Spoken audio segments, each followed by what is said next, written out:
ঢাকার কাছে গাজীপুরে কার কোন রিসোর্ট পছন্দ?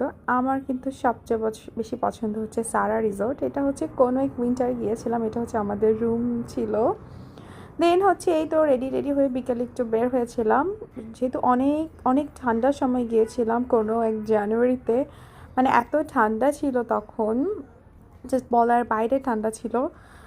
আর হচ্ছে এই তো বিকেলে একটু চ্যাম্পোলিনে একটু লাফালাফি করছিলাম। চ্যাম্পোলিনটা আমার কাছে অনেক পছন্দ।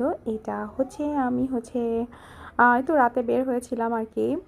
তো এত ঠান্ডা ছিল, আই ওয়াজ ফিলিং লাইক, মানে আমি মানে যে পুরো ফ্রিজ হয়ে যাচ্ছিলাম, মানে এত কোল্ড ছিল সেই দিন। এই তো এটা পরের দিন মর্নিংয়ে একটু ঘুরে বেড়াচ্ছিলাম আর কি, ঘুরে দেখছিলাম চারিদিক। সারিসোটা তো অনেক বড়, তোমরা সবাই জানো, আর অনেক কিছু ঘুরে দেখার মতো আছে। বাট অ্যাজ অনেক বেশি ঠান্ডা ছিল ওয়েদারটা, আর হচ্ছে একদম ফগি ছিল। সো মানে একটু কেমন যেন লাগছিল, আকাশটা একটু মেঘলা মেঘলা, মানে ওয়েদারটা একটু ফগি ফগি।